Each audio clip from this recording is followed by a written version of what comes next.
Les nouvelles infrastructures que l'université officielle de Mbuji-Mayi recevra dans quelques semaines sont des outres neuves, faites pour du vin nouveau, c'est-à-dire des professeurs, des chercheurs, des étudiants et des employés nouveaux par leur manière digne d'habiter et de faire l'université. En d'autres termes, l'université officielle de Mbuji-Mayi ne sera une véritable université que si elle a des ressources humaines et matérielles de sa mission. Promouvoir la recherche logique et objective de la vérité, apprendre aux générations montantes à être des chercheurs ou des travailleurs spécialisés dans les différents domaines de la science et de la technique, mettre la science au service de la communauté humaine dans sa lutte pour mener une vie digne. Pour ce faire, j'ai 20 propositions. Première proposition, respecter l'essence occidentale de l'université. Je crois que ça fait partie de mon article qui est dans Kambaï Boacha et les questions sociales congolaises. En fait, pour que notre université soit une véritable université, il faut qu'elle se réconcilie avec l'essence occidentale de l'université. Parce qu'elle est une institution importée et que nous ne pouvons vivre ici dans la vérité que si nous respectons ce qu'elle est dans ses origines et dans son évolution. Alors pour cela, il faut que nous cultivons, nous ayons les cultes de la rationalité. Ça veut dire quoi? Ça veut dire la logique et l'objectivité dans la recherche de la vérité. Cette logique-là, ce sont les normes de base de toutes les disciplines scientifiques. Que l'on soit en philosophie ou en mathématiques, que l'on soit en théologie ou en physique. C'est la logique et l'objectivité, la logique, l'objectivité et l'éthique dans la recherche de la vérité. Pour que nous y parvenions aussi, il faut que nous combattions, j'emprunte l'expression au professeur Alain Gilles, l'ambivalence socialisée ou la combinaison de la superstition et de la rationalité. Il y a là un mariage un peu difficile. Hier, j'ai sursauté quand on nous a parlé de Tudjumuma Vop. Ça va? Donc, ce chef coutumier qui aurait été élu président de tous les chefs coutumiers parce qu'il aurait fait tomber une foudre. L'université interroge cela si cela est vrai ou si ce n'est pas une illusion, si ce n'est pas le fait d'une psychose collective ou je ne sais pas quoi. C'est ça l'université, elle va ça. Hier, il y a un chef de travaux qui a parlé du pouvoir qu'auraient les chefs coutumiers de faire disparaître ou apparaître le diamant. Disons, un universitaire ne s'inscrit pas dans cette logique-là. Ça va? Il interroge si c'est vrai ou si c'est faux. Et donc, nous devons combattre l'ambivalence socialisée où nous mettons un mariage incongru entre la rationalité et la superstition. C'est-à-dire, l'universitaire interroge. Je pense que c'est ça que Maman Ponga et Maman Madia, ça va, elle est allée interroger. Elle est allée interroger même les devins, elle est allée interroger même ceci, pour comprendre cela. Donc là, c'est ça, l'université c'est cela. Et enfin, pour respecter l'essence occidentale de l'université, il faut qu'on sorte de la culture, de la violence et qu'on apprenne le savoir-vivre, la civilité. Et comme gestionnaire d'université, je pense que c'est fondamental. Là où manque la rationalité, c'est-à-dire la logique, l'objectivité et l'éthique dans le travail intellectuel, il n'y a pas d'université. Ça, ce sont les fondamentaux. Là où il y a ambivalence socialisée, c'est un mariage entre irrationalité et rationalité, entre croire qu'un chef coutumier a le pouvoir de mettre du diamant quelque part. Ah, sinon, il y en aurait partout. Sinon, le chef de mon village, qui est mon oncle, je vais lui demander aussi d'en produire chez nous, il n'y en a pas. Et donc, ça s'est marré. Ou bien croire qu'il a produit une foudre, je ne sais pas. Donc, on peut interroger. Donc, ça, c'est très important. Et puis, l'université congolaise est une université de la violence et du manque de savoir-vivre. Et ça, c'est un peu extérieur à l'identité. Ça, c'est ma première proposition. Deuxième proposition, professionnaliser et contrôler la gestion. Ça signifie pour moi ceci. Un comité de gestion à leadership visionnaire et efficace. 2, une administration efficace et libérée du personnel nuisible. Quelqu'un m'a demandé un jour, combien de gens travaillent dans votre université? Je lui ai dit 20%. Il voulait savoir combien il y a d'employés, mais je lui ai dit 20%. Juste une image, quoi, pour dire c'est ça. Alors, un contrôle local et hiérarchique permanent, la modernisation de l'administration avec des ressources techniques et informatiques de base, et enfin, l'apolitisme universitaire. Troisième proposition, prendre soin des acquis. Bientôt, nous allons avoir, du point de vue des infrastructures, la meilleure université du Kasaï. Ceux de Kananga vont suivre, ils sont aussi en construction. Je propose dans ce cadre que nous organisions des séminaires d'initiation de tous les corps au savoir-vivre dans les nouvelles infrastructures. C'est-à-dire professeurs, chefs de travaux, assistants, étudiants, ouvriers, pour leur dire comment on marche sur les carreaux, comment on utilise les urinoirs, comment on utilise les tableaux, ceci, comment la pelouse, on passe dessus ou pas. C'est-à-dire il faut que tous, comment on respecte les fleurs, tout ça. Je propose cela, ça va? Séminaire, avant que nous allions là-bas, tout le monde, on passe par des séminaires de savoir-vivre dans les nouvelles infrastructures.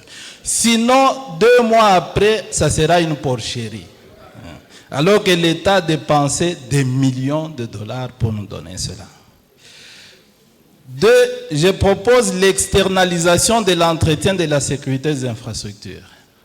C'est-à-dire, qui va s'occuper de la propriété de l'entretien de la sécurité? Service extérieur à l'université, payé. Et cela veut dire quoi? Cela veut dire que nous devons redéfinir la mission de notre police universitaire. Qu'elle ne soit pas la police de ceux qui dorment pour garder nos biens, non. Eux vont s'occuper d'autres fonctions protocolaires, c'est pas moi la sécurité des étudiants pendant le jour, je ne sais pas quoi, mais que tous les services d'entretien et de sécurité soient confiés à une entreprise qui a de l'argent, à qui nous remettons une enveloppe conséquente et qui assume les vols et les casses. Parce que quand on vole à l'université aujourd'hui, les bancs ou je ne sais pas quoi, il n'y a personne qui paye. C'est-à-dire, ceux à qui nous avons confié la garde de nos biens n'ont pas les moyens de payer en cas d'incident. Par exemple, ils vont là-bas, ils démontent les bancs la nuit, ils vont les vendre. Quand vous dites, qui est coupable? Personne n'est coupable, ça va? Quand on l'attrape, il va venir là-bas, je suis votre fidèle de la paroisse telle. Ça va, il va pleurer. Alors, on peut plutôt confier l'entretien et la protection de ces infrastructures à une structure qui en a les moyens, va veiller à cela. 4e proposition, poursuivre la modernisation. C'est beau ce que nous avons, mais c'est sur un terrain étouffé. C'est sur un petit terrain. Alors le gouverneur est là, je lui avais déjà posé le problème, je le lui repose publiquement et je lui rappelle qu'il est membre de notre communauté. Élargir le terrain d'implantation en dédommageant et délocalisant les familles, les écoles, les magasins. Comme ça, on reprend tout le terrain. Mais il faut aussi qu'on construise des bureaux, des auditoires. Nous avons 16 auditoires et 2 amphithéâtres. Mais pour que notre université fonctionne bien, il nous faut au total 54 auditoires. Comme ça, les étudiants peuvent suivre les cours seulement les avant-midi ou bien de 8h à 14h et aller chez eux. Parce que cette occupation d'auditoire ou de 8-18, déjà nous-mêmes qui sommes ici au colloque ici, nous nous rendons compte de ce que sentent les étudiants quand nous les gardons de 8 à 18. Donc, alors, des librairies, jardins, centre omnisport et tout. 5e proposition. Militariser les résidences estudiantines. Nous allons devoir loger là-bas 616 étudiants. Des gens qui, probablement, n'ont jamais vécu dans un internat. Qui vont, peut-être pour certains, utiliser pour la première fois un lit normal.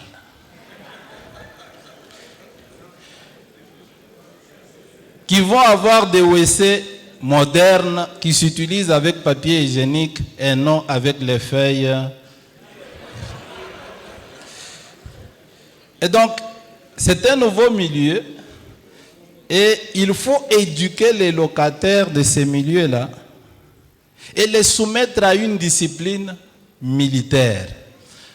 Une discipline. Et ça s'est fait notamment aux États-Unis, en Amérique, je pense le prof oui, là, il peut nous le dire. Il y a des internats militaires où vous êtes soumis à une discipline militaire. Et ça rejoint d'ailleurs l'une des décisions de... Donc il faut confier la gestion de la résidence universitaire aux militaires. Et comme Mouyindo avait déjà pensé à envoyer les universitaires en formation militaire, nous pouvons déjà, les 616 que nous aurons en Bujimaï, soumis à une discipline militaire, levés à 4h30, gymnastique, ça va, cours sous je ne sais pas quoi, douche obligatoire, ça va, un universitaire à telle heure, et puis petit déjeuner, études, et puis telle heure vous revenez, telle heure on est... Parce que si on laisse ça entre les mains, si la police universitaire gère ça, les Basakanitro gèrent l'intelligence, ça ne va pas marcher. Et donc, je souhaite, donc je vous propose qu'on puisse confier la résidence à l'armée. Qu'on ait donc des officiers hommes et des officiers femmes. Les officiers femmes pour gérer les filles, les officiers hommes pour gérer les hommes, et les soumettre à une discipline. Toute sortie doit être signalée et autorisée. Ça va? Si vous n'êtes pas en chambre, si vous parlez à telle heure. Nous qui avons grandi à l'internat, nous savons ce que c'est. Nous, on est allés à l'internat à l'âge de 13 ans. Nous savons ce que c'est. C'est pourquoi nous, on est toujours ponctuels. Ça va? Vous ne m'avez jamais attendu. Ça va? Je vous attends plutôt. Quand j'ai commencé à être recteur, on me disait, non, monsieur le recteur, attendez. Moi, je vais les attendre, c'est tout. Donc, il faut militariser la résidence là. Et c'est bien, sinon parce que mettre 616 étudiants là-bas, dès que quelqu'un leur fait je ne sais pas quoi dans la tête, ils vont casser l'université. Donc, il faut des militaires sur les campus qui vont les garder, les fouetter en cas de besoin. Comme ça. 6e proposition. Disposer d'un budget conséquent. La nouvelle université qui vient demande plus d'argent que celle que nous avons maintenant. Alors pour cela, plaidoyer auprès de l'État pour que l'État nous aide un peu, augmente notre budget. Chaque année, il y a toujours de l'argent prévu au budget pour notre université, mais qui n'arrive jamais. Même si on nous donnait ça, ça nous aiderait déjà au moins à payer le service d'entretien et de gardiennage. Mais qu'on augmente un peu. Promouvoir le mécénat, des gens qui donnent de l'argent. Comme Papa André Kadima qui est décédé, et la semaine passée, comme Albert Yuma qui a donné 30 000 $ à notre université pour acheter des livres, et qui a dit qu'il continuera à le faire. Maintenant, les étudiants vont se fâcher. Augmenter les frais académiques des étudiants. En fait, je donne un exemple. Pour le moment, quand vous allez aux toilettes, ce n'est pas à notre charge. Quand vous serez maintenant dans les nouveaux bâtiments, c'est à notre charge. Qui va payer les papiers hygiéniques? C'est nous. Je donne un exemple banal d'un besoin qui nous concerne nous tous, qui est un besoin fondamental. Ça va? Donc, il faut ça. Si on veut, nous devons avoir de l'argent. L'université dont provient le prof Ngoyi, c'est 400 millions de dollars américains dans la recherche. Et nous, comme université, n'avons que 3 millions pour gérer le tout. Et maintenant que nous avons de nouveaux bâtiments, ce n'est pas moi qui vais augmenter, mais j'aimerais proposer ça, qu'on augmente. Est-ce qu'on peut augmenter? Oui. Parce que si on passe par exemple, on est maintenant à 285 dollars, on peut dire l'année prochaine à 500, l'autre année à 700, je ne sais pas combien. Et puis on finit même à 1000 d'ici, ça va. Parce que c'est investir dans la qualité, c'est dans la qualité de votre formation. Comment est-ce que moi je vais financer, l'université va financer des projets de recherche de nos professeurs si elle n'a pas de moyens? Et comment est-ce que vous allez en bénéficier? Donc il faut qu'on augmente les frais académiques. D'ailleurs, vous dépensiez déjà cet argent-là quand vous achetez des syllabus. Quelqu'un qui avait 20 cours, il achetait les syllabus, ce n'est pas à 20 ou 30 dollars. Ça faisait déjà de l'argent qu'il a dépensé. Donc, nous pouvons récupérer l'argent des syllabus dans les frais académiques pour pouvoir bien fonctionner. Parce qu'avec 3 millions de dollars, on ne gère pas. 3 millions de dollars, c'est rien. C'est beaucoup d'argent pour une personne, mais c'est peu d'argent pour une université de 8000 étudiants.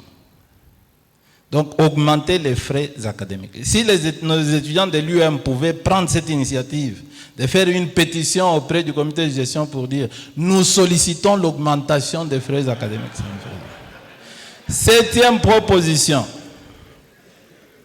C'est doter d'un corps dévoué et productif, un corps dévoué et productif des chercheurs et des professeurs. En fait, il faut rajeunir nos corps académiques et scientifiques et les faire grandir. La moyenne d'âge, je l'attendais, Maman José, elle est là? Elle est partie. Elle travaille pour voir la moyenne d'âge. Elle est quand même assez élevée, il faut s'en préoccuper. Il faut aussi que, conformément aux instructions du conseil d'administration, notre université se libère de tous les faux professeurs permanents. Il y a des gens qui sont des professeurs permanents chez nous, mais qui ne sont disponibles que pendant 2-3 semaines par an. C'est-à-dire, ils travaillent ailleurs, où ils sont payés, et ils viennent chez nous, où l'État... D'ailleurs, ça m'étonne toujours la chance d'être payés facilement, alors que ceux qui sont permanents ne sont pas payés facilement. Donc, le CAI nous a déjà demandé, donc nous allons essayer de nous débarrasser de tous les faux professeurs permanents. C'est-à-dire ceux qui gagnent, qui sont ailleurs, qui n'ont pas le temps pour notre université, mais alors que l'État congolais les paye 12 mois. L'argent qu'on leur donne là, l'État pouvait l'investir pour accompagner un chef de travaux à qui il manque de l'argent pour préparer sa thèse et qui va nous servir ici. Nous devons aussi nous libérer de tous les doctorants éternels ou très avancés en âge. Parce qu'ils n'ont plus rien à donner, c'est-à-dire ils peuvent être très intelligents, mais quand il y a un âge où on se fatigue, c'est tout. Donc, on peut aussi se libérer d'eux. Et puis, il faut évaluer, financer et sanctionner les professeurs et les chercheurs. Sanctionner, ce n'est pas négatif. C'est comme Chanda, donc on peut sanctionner positivement, sanctionner négativement. 8e proposition. Prioriser la recherche en dialogue avec les milieux d'implantation. Comme ce que nous faisons, des colloques qui concernent les milieux, les journées scientifiques, on les fait déjà, et des projets individuels ou communautaires de recherche. 9e proposition. Ne pas s'arrêter au doctorat et au diplôme. Il faut vraiment guérir nos professeurs de la satisfaction de soi, la satisfaction du doctorat dans une société à titre. Chez nous ici, c'est toujours des titres, quoi. On se désigne généralement par les titres. C'était tel, c'est assistant tel, c'est tel, donc on nous donne, c'est professeur tel. Et parfois, c'est docteur tel. Parfois, on s'est satisfait de cela. Donc, il faut considérer que le doctorat n'est qu'un point de départ. Ce n'est pas un point d'arrivée. Et je pense que ça bloque beaucoup. Ça bloque nos universités. Parce que vous avez des gens bloqués qui se satisfont des titres, des diplômes et qui sont totalement improductifs. Vous voyez, quand le prof Chipinda était ici devant et qu'il a fait sa conférence, c'est l'une de ses forces. C'est-à-dire, c'est un homme qui est capable de théoriser, d'élever le niveau de la théorie et la réconcilier avec la pratique. Et ça manque à beaucoup. Pourquoi? Parce qu'ils sont déjà fatigués tout simplement par leur thèse de doctorat. Ils se sont fatigués, c'est tout. Et c'est tout. Donc, ils vont gonfler dans les auditoires, mais ils ne donnent rien, ils ne produisent plus rien. Alors, d'où la nécessité de la formation permanente. On doit être une université qui soumet ses professeurs à la formation permanente. Parce qu'il y a trop d'évolution. C'est-à-dire, ailleurs où la science s'est faite au sérieux, il y a une production incessante, des innovations en permanence. Et enfin, il faut promouvoir la culture des projets personnels de recherche, des publications et d'action sociale. Un professeur qui ne publie pas est tout simplement un cadavre qu'on devrait amener ailleurs. Troisième proposition, travailler ensemble. Une université, on doit apprendre à travailler ensemble. Et comment ça s'est fait? En constituant des équipes facultaires et interdisciplinaires de recherche et de publication. Ça, c'est très important. Et apprendre aux étudiants à travailler ensemble. Et pendant ces colloques, j'avais justement soumis nos professeurs à cet exercice-là. Et toutes les équipes qui ont été constituées n'ont pas travaillé ensemble. Ils ont été très brillants, mais ils n'ont pas travaillé ensemble. Il n'y a que les deux professeurs de Kinshasa qui ont travaillé ensemble, qui nous ont produit un texte. Mais les autres nous ont produit 3 textes. Selon qu'ils étaient à 3, chacun est venu présenter sa conférence. Alors que je leur avais demandé de travailler ensemble, de nous présenter un texte où ils étaient... Mais alors pourquoi vous tous 3 vous avez présenté ici? Chacun a présenté sa part, son chapitre. Ça va, très bien. Bon, très bien. C'est-à-dire, il faut qu'on sente... Alors, quand vous allez déposer le texte, déposez-nous un texte. Et quand je vais payer, je paye un texte. Pas Non, c'est pas là où les pièges allaient. Ça va. Ok, très bien. 11e proposition. Promouvoir la pleine interdisciplinarité. En fait, notre université est pauvre. Il lui manque encore d'autres facultés. Je crois qu'elle a parlé des humanités africaines, mais il y a psychologie et sciences de l'éducation. Il y a plusieurs domaines qui nous manquent encore. Les lettres, ça nous manque. Ça permet aux gens... Hier, vous avez suivi les 2 profs ingénieurs. Quand ils sont passés ici, ils ont dit qu'ils nous ont appris... C'est le plus jeune, le barbu. Matamba. Matamba dit que pour une fois, il a senti un peu dégonflé, quoi, parce qu'il y a plusieurs types de rationalité. Et lorsqu'il n'y a pas... Alors, c'est là l'avantage, par exemple, des universités allemandes, où vous trouvez toutes les facultés. Il n'y a pas d'université en Allemagne où vous n'avez pas la faculté de philosophie et de théologie. Ça va? Ça fait partie des rationalités dont on tient compte. Mais donc, ça doit être intégré. Alors, donc, il faut ouvrir, restructurer pour moi les facultés et ouvrir d'autres. Il y a un plaidoyer déjà introduit auprès de la ministre et elle attend le rapport. 12e proposition. Démassifier et élitiser les auditoires. En fait, nos auditoires sont trop pleins. Pour cela, il faut diversifier l'offre de formation et la formation professionnelle. Il y a beaucoup de gens qui se retrouvent à l'université parce qu'ils ne savent que faire de leur vie. Et donc, il faut qu'on puisse démassifier et élitiser les auditoires. Et pour cela, donc, il faut diversifier l'offre de formation. Il faut aussi instaurer, si ça dépendait de moi, un système de propédeutique obligatoire. Parce que beaucoup de nos étudiants, beaucoup, je ne dis pas tous, beaucoup, arrivent à l'université comme des analphabètes en fait. Et il y en a qui littéralement ne savent ni lire ni écrire. Il y a moyen, ils sont victimes, c'est pas qu'ils sont très intelligents, mais ils sont victimes d'une école primaire et secondaire qui a failli à sa mission. Donc peut-être que le prof est dur dans ses positions, mais le diagnostic est profond, c'est-à-dire notre école a failli. Et cette école produit des personnes intelligentes exceptionnelles comme Maman Alice, tout ça, oui. Mais ce sont en fait des génies qui ont survécu à l'hécatombe d'une école en faillite. C'est-à-dire, quelqu'un qui réussit à être brillant au Congo, c'est en fait un génie. Et tous les non-génies ont été tués par notre école. Et donc il faut une propédeutique pour récupérer. Je me demande s'il ne faut pas limiter le nombre d'étudiants par auditoire. Parce que fait-on dans un auditoire de 400 étudiants? Qui a le temps moralement de corriger 400 copies, 500 copies? Donc c'est des questions morales que nous devons nous poser. Peut-être qu'il faut limiter et multiplier les auditoires. Alors si on limite le nombre, on multiplie, par exemple, il y a deuxième A, deuxième B, deuxième C, d'où la nécessité d'augmenter les frais académiques. Parce qu'il va falloir beaucoup de profs pour compenser cela. Je vois le président qui me regarde méchamment, mais bon, c'est pas grave. Alors, il faut aussi promouvoir et sanctionner les mérites auprès des étudiants, éradiquer la corruption et la tricherie.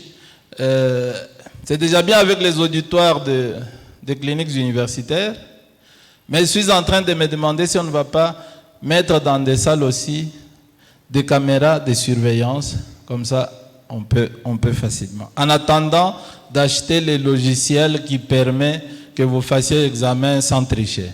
Mais ce serait des examens corrigés par intelligence artificielle et comme ça vous êtes prêts. 13e proposition, enseigner autrement, LMD. Alors, pour moi, il faut qu'on lie la théorie et la pratique, ce qui est exigé. Alors, on doit le faire concrètement, d'où la taille des auditoires est nécessaire pour que le prof puisse accompagner les gens dans des travaux pratiques et tout ça. Et puis, je propose une 6e année dans la carrière de nos étudiants, qui soit une 6e année de stage. Vous voyez, par exemple, le médecin, quand il a fini, il fait quand même 18 mois de stage avant d'être programmé médecin. Je pense qu'on pouvait aussi le faire dans toutes les facultés. Nous, par exemple, au grand séminaire, avant d'être ordonné prêtre, après les études, vous faites aussi une année de stage. Il y avait un moyen d'instaurer ça partout, une année de stage en droit, une année de stage en économie, où cette personne-là va à un endroit concret pour produire un résultat concret, avec un projet de recherche et de travail. Que j'avais proposé il y a peut-être 2 ans à la clôture, j'avais demandé à tous les finalistes d'aller d'abord chez eux au village pendant 2 ans, pour apprendre la langue locale, apprendre à vivre au village et à trouver des solutions à leurs problèmes en vivant au village. C'est la nécessité de réconcilier l'université avec la société et le village. Sinon, nous formons des gens qui vont habiter les bidonvilles alors que la vie est au village. Au village, il n'y a pas malnutrition. Au village, nous avons encore le corps velours comme moi, ça va? On est encore grand et beau. Donc nous qui venons du village, on est comme ça. Enfin, toujours enseigner autrement, c'est rattacher toutes les facultés à des structures de recherche pratique. On vient de le faire avec la faculté de médecine. Je me demandais hier, quand exposait le directeur de l'INERA, s'il ne fallait pas, par exemple, qu'on leur arrache l'INERA, que ça devienne une structure de la faculté des sciences agronomiques. Alors lui, il est là, lui. Un peu le style de Yangambi. Ça C'est-à-dire il faut repenser, c'est-à-dire ces structures, nous les avons eues des Belges. Est-ce qu'on doit les conserver comme ça? Pourquoi ne pas en faire les lieux de formation, comme à Yangambi, je suppose? Oui.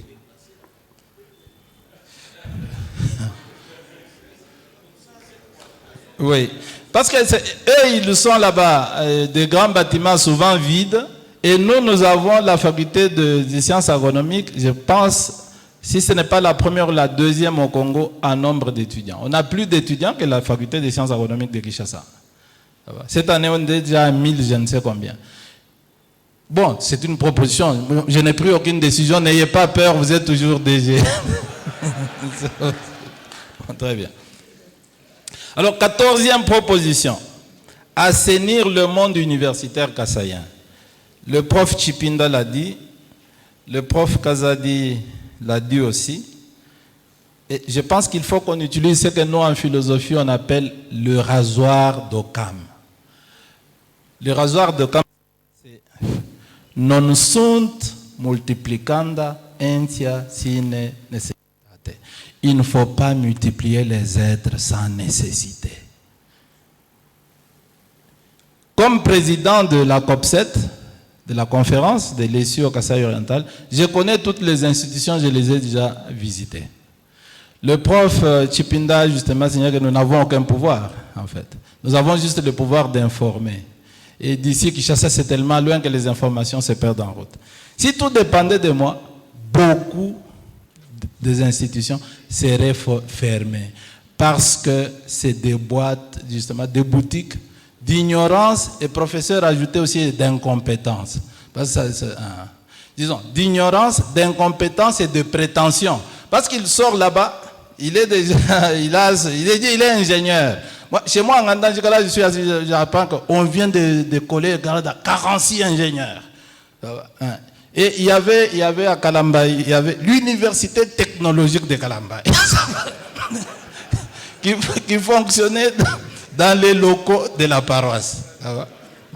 Avec comme secrétaire général académique un jeune prêtre qui a été mon étudiant et qui n'avait que ça comme formation. Donc les rasoirs d'Occam, il faut fermer. Et le professeur Hubert Mukendia a son point de vue. Non, il y a un temps pour tout. Il y a un temps pour l'aventure, un temps pour le sérieux. Si en 60 ou en 92, il y a eu des circonstances pour qu'on bricole, nous n'avons pas le droit de continuer à bricoler en 2005. Et l'UOM a fait sa route, ce n'était pas du bricolage, parce qu'il y avait des hommes qui portaient le projet, qui étaient solides. Mais il y a des institutions qui n'ont pas d'hommes. Ça va? Qui sont dirigées, par exemple, par des chefs de travaux, qui sont des éternels doctorants. Qu'est-ce qu'ils vont faire si eux-mêmes ne sont pas une référence? Donc là, il faut qu'on arrête ça. Et puis, pour assainir ces milieux, donc il faut raser, mais aussi il faut promouvoir la compétition entre les établissements, les universités viables, en finançant aussi leur construction, leur équipement, leur fonctionnement. Sinon, l'UM est en train d'écraser tout le monde. Ça va? Il faut aussi que les autres soient appuyés. Sinon, il faut qu'il y ait cette compétition-là. Mais compétition entre les meilleurs. Il y a beaucoup de... 15e proposition.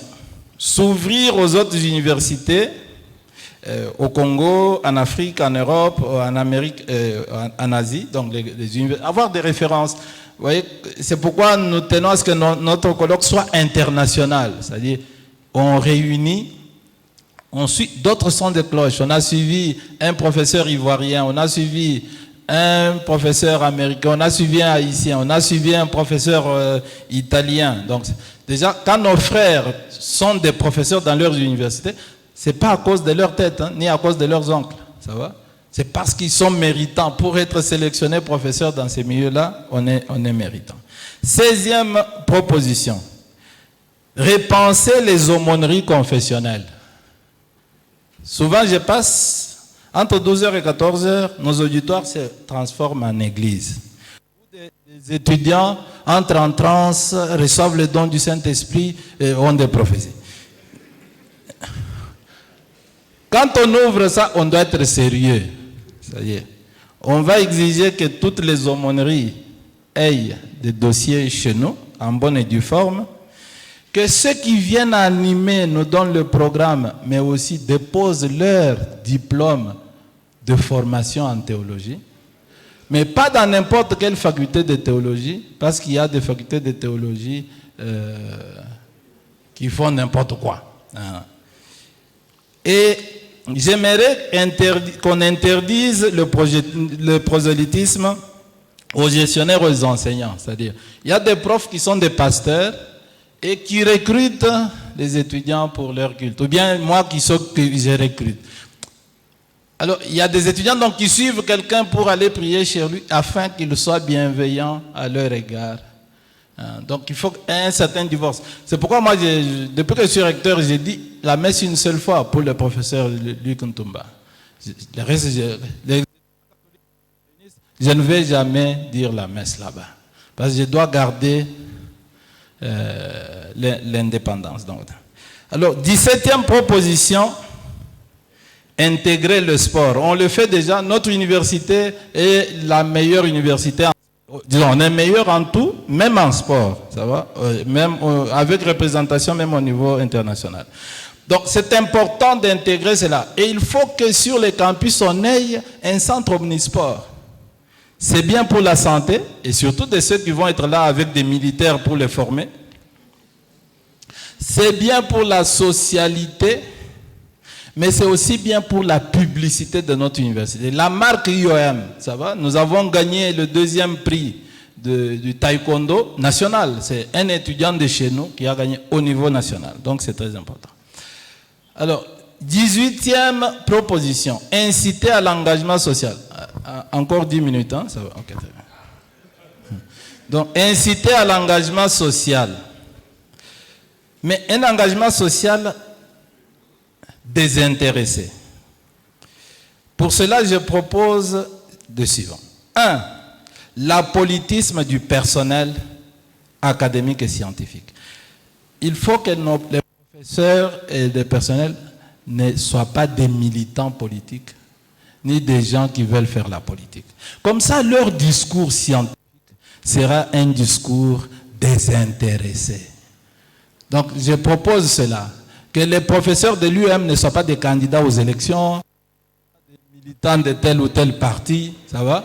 Comme ça, leur engagement social, c'est d'ailleurs bien. Pourquoi? Parce que les professeurs engagés en politique ont dévalué la politique. Et ils ont contribué à décrédibiliser notre métier. Alors, je souhaite que tous les profs de l'UM, tous les assistants chefs de travaux, même ceux qui sont déjà députés, ils peuvent démissionner. Et ceux qui sont ministres, ils peuvent démissionner. Pour que leur discours social soit un discours crédible. Parce que s'il est partisan, dans les partis politiques, il n'y a pas de démocratie. Les partis politiques ne sont pas des organes démocratiques. Partout au monde. Ça va? Vous connaissez tous la critique de Hannah Arendt, n'est-ce pas? Le procès contre le parti politique. Dans les partis politiques, on renonce à la réflexion en fait. On est d'abord militant. Et puis après, on met son temps au service de la cause du parti. Donc, engagement social gratuit en dépolitisant tout notre personnel.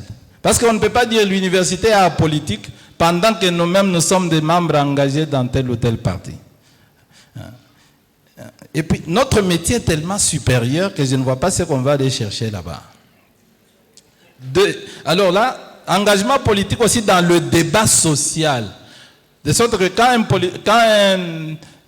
un professeur se prononce sur... Nous devons être présents dans toutes les questions sociales, comme des techniciens, pas comme des partisans. Et enfin, la générosité. Notre université le fait déjà. Nous avons contribué à l'Est, nous avons contribué à l'effort de guerre, nous venons de contribuer à Katanda. Il faut qu'on continue. L'université doit être le lieu de l'engagement social gratuit. 19e proposition. Regrouper les anciens étudiants et les mobiliser pour qu'ils soient une force en faveur de l'université et de la société. Les alumni, ailleurs, c'est très important. Non, on veut plutôt qu'ils soient comme ailleurs, ça va, une force de lobbying en faveur de l'université et des gens qui mettent la main dans leur poche pour appuyer leur université. On ferait leur recensement et on identifierait ceux qui ont émergé parce que ça fait partie des titres d'honneur d'une université pour dire tel est notre étudiant. Dans la magistrature, il y a combien de ressortissants de l'UM? Il y en a autant. Il y a combien d'ingénieurs? Il y a combien de ceci? Donc tout ça. Et enfin, dernière proposition, un nouveau logo pour notre université. Là, nous avons le livre avec les étoiles, il y a de l'eau, il y a du diamant. Je me suis demandé, j'ai toujours pensé que c'était... Il y a moyen qu'on demande à la professeure Madia de nous proposer dans la ligne de ce qu'elle nous a dit, un nouveau logo pour notre université. C'est un peu plus que ça. Il y a moyen peut-être que le diamant continue à être là, mais il y a moyen qu'on mette d'autres symboles qui nous rattachent à cette terre, à sa culture. Parce que la matière première d'un peuple, ce n'est pas la matière du sous-sol. C'est ce qui est ici et là-bas. Et donc, il y a moyen... on est d'accord, elle peut nous proposer, comme ça, avant qu'on entre dans la nouvelle université, nous y entrons avec un nouveau logo. Voilà donc ce que j'ai pu en 15 minutes et je vous remercie.